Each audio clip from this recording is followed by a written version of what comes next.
Hi, നമ്മുടെ വീട്ടിലേക്ക് ആവശ്യമായിട്ടുള്ള ഫർണിച്ചർ സെലക്ട് ചെയ്യുന്ന സമയത്ത് അതിലുപയോഗിച്ചിരിക്കുന്ന വുഡ്, മെറ്റൽ തുടങ്ങിയവയൊക്കെ അതീവ ശ്രദ്ധയോടെയാണ് നമ്മൾ തിരഞ്ഞെടുക്കാറുള്ളത്. അതുപോലെ തന്നെ ഇമ്പോർട്ടൻ്റ് ആയിട്ടുള്ള ഒന്നാണ് ആ ഒരു ഫർണിച്ചറിൽ ഉപയോഗിച്ചിരിക്കുന്ന അപ്ഹോൾസ്ട്രി മെറ്റീരിയൽസ് സെലക്ട് ചെയ്യുമ്പോൾ എന്തൊക്കെ കാര്യങ്ങളാണ് ശ്രദ്ധിക്കേണ്ടത്? ഒരു അപ്ഹോൾസ്ട്രി മെറ്റീരിയലിൻ്റെ സെലക്ഷനിൽ ഏറ്റവും പ്രധാനമായിട്ടുള്ള ഒന്നാണ് അതിൻ്റെ ഡ്യൂറബിലിറ്റി. നമ്മളുടെ കേരളത്തിലെ ഒരു ട്രോപ്പിക്കൽ കാലാവസ്ഥയ്ക്ക് ഏറ്റവും അനുയോജ്യമായിട്ടുള്ള മെറ്റീരിയൽസ് കോട്ടൺ, ലിനൻ പോലെയുള്ള നാച്ചുറൽ ഫൈബേഴ്സാണ്.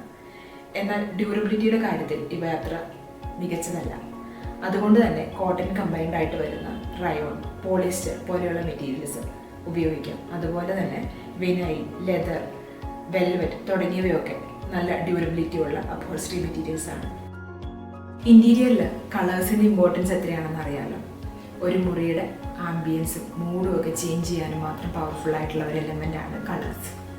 അപ്ഹോൾസ്ട്രി മെറ്റീരിയൽസിൽ കളേഴ്സ് സെലക്ട് ചെയ്യുമ്പോഴും ഈ കാര്യങ്ങളൊക്കെ കൺസിഡർ ചെയ്യണം. നമ്മൾ ആ ഫർണിച്ചർ ഇടാൻ പോകുന്ന മുറിയുടെ പർപ്പസ്, അതുപോലെ ആ മുറിയിലേക്ക് വരുന്ന വെളിച്ചത്തിൻ്റെ അളവ്, മുറിയുടെ വലിപ്പം തുടങ്ങിയവയൊക്കെ കൺസിഡർ ചെയ്തുകൊണ്ടായിരിക്കണം അപ്ഹോൾസ്ട്രിയുടെ കളറും സെലക്ട് ചെയ്യേണ്ടത്. ചെറിയ കുട്ടികളോ പെറ്റ്സോ ഒക്കെയുള്ള വീടാണെന്നുണ്ടെങ്കിൽ ലിവിങ് ഏരിയയിൽ സോഫ, അതുപോലെ ഡൈനിങ് ചെയർ തുടങ്ങിയവയിലൊക്കെ ലൈറ്റ് കളേഴ്സ് നൽകുന്നത് ആ ഒരു ഫർണിച്ചർ പെട്ടെന്ന് അഴുക്കാവാൻ കാരണമാകും. ഫർണിച്ചർ എപ്പോഴും നമ്മളൊരു ലോങ് ടൈമിലേക്ക് പർച്ചേസ് ചെയ്യുന്ന ഒന്നാണ്.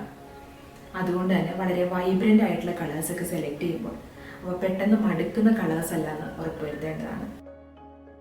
അപ്ഹോൾസ്ട്രി മെറ്റീരിയൽസിൻ്റെ കളേഴ്സ് സെലക്ട് ചെയ്യുന്നത് പോലെ തന്നെ ഇമ്പോർട്ടൻ്റ് ആയിട്ടുള്ള ഒന്നാണ് പാറ്റേൺസ്. ഒരു ചെറിയ ഫർണിച്ചറിൽ വലിയ പാറ്റേൺ കൊടുക്കുന്നത് ആ ഒരു ഫർണിച്ചറിൻ്റെ ഭംഗി നശിപ്പിക്കും. ഒരു സ്ട്രെയിറ്റ് ആയിട്ടുള്ള ഒരു ചെയറിൽ ലൈൻസും സ്ട്രൈപ്സും ഒക്കെ പോലെയുള്ള ജോമെട്രിക്കൽ പാറ്റേൺസ് നൽകുന്നത് ആ ഒരു ഫർണിച്ചറിനെ കുറച്ചുകൂടെ ബോൾഡും അതുപോലെ തന്നെ സ്ലീക്കും ആയിട്ട് തോന്നിപ്പിക്കാൻ സഹായിക്കും. ഒരു കർവി ആയിട്ടുള്ള സോഫ അല്ലെങ്കിൽ ഒരു സിലിണ്ടറിക്കൽ ആയിട്ടുള്ള ഓട്ടോമാൻ തുടങ്ങിയവയിലൊക്കെ ഫ്ലോറൽ പ്രിന്റ്സ് നന്നായിട്ട് ചേരും. ഒരു പാറ്റേൺ ഉള്ള അപ്ഹോൾസ്ട്രി മെറ്റീരിയൽ സെലക്ട് ചെയ്യുമ്പോൾ ഏറ്റവും പ്രധാനമായിട്ട് ശ്രദ്ധിക്കേണ്ട കാര്യമാണ് ആ ഒരു മെറ്റീരിയൽ കറക്റ്റ് ആയിട്ടാണോ കട്ട് ചെയ്തിരിക്കുന്നത്, അതുപോലെ തന്നെ ഫർണിച്ചറിൽ പ്ലേസ് ചെയ്തിരിക്കുന്നതെന്ന്.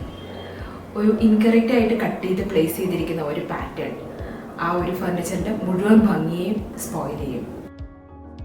അപ്ഹോൾസ്ട്രി മെറ്റീരിയൽസ് സെലക്ട് ചെയ്യുന്ന സമയത്ത് ആ ഒരു ഫർണിച്ചറിൻ്റെ ഡിസൈൻ സ്റ്റൈലിലൂടെ കൺസിഡർ ചെയ്യുന്നത് എപ്പോഴും നല്ലതായിരിക്കും.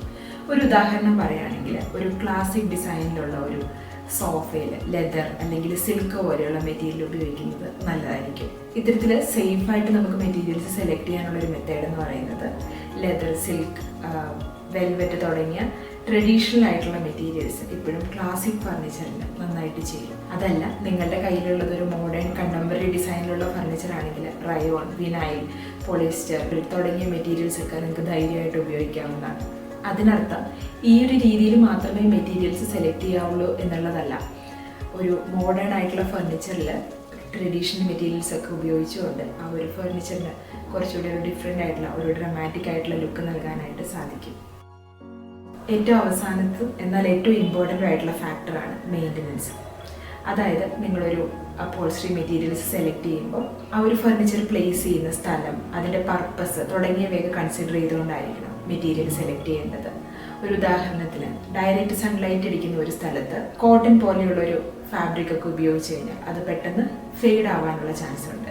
അതുപോലെ തന്നെ ചെറിയ കുട്ടികളോ പെറ്റ്സോ ഒക്കെയുള്ള വീടുകളിൽ വളരെ ഈസി ആയിട്ട് ക്ലീൻ ചെയ്യാവുന്ന, പെട്ടെന്ന് അഴുക്ക് പിടിക്കാത്ത തരം അപ്ഹോൾസ്ട്രി മെറ്റീരിയൽസ് സെലക്ട് ചെയ്യുന്നതായിരിക്കും എപ്പോഴും നല്ലത്. നിങ്ങളുടെ വീട്ടിലേക്ക് ആവശ്യമായിട്ടുള്ള അപ്ഹോൾസ്ട്രി മെറ്റീരിയൽസ് സെലക്ട് ചെയ്യുമ്പോൾ ഏറ്റവും പ്രധാനമായിട്ട് ശ്രദ്ധിക്കേണ്ടത് അതിൻ്റെ ഒരു എസ്തെറ്റിക്സ്, അതായത് അതിൻ്റെ പാറ്റേൺ, ഡിസൈൻ, കളർ തുടങ്ങിയ ഫാക്ടേഴ്സ് മാത്രം കൺസിഡർ ചെയ്യാതെ നിങ്ങളുടെ ലൈഫ് സ്റ്റൈലിനും നിങ്ങളുടെ റിക്വയർമെൻറ്റ്സിനും ഒക്കെ ചേരുന്ന ഒരു മെറ്റീരിയൽ ആണ് അത് എന്നുകൂടെ ഉറപ്പുവരുത്തിയതിന് ശേഷം മാത്രം അപ്ഹോൾസ്ട്രി മെറ്റീരിയൽ സെലക്ട് ചെയ്യുക.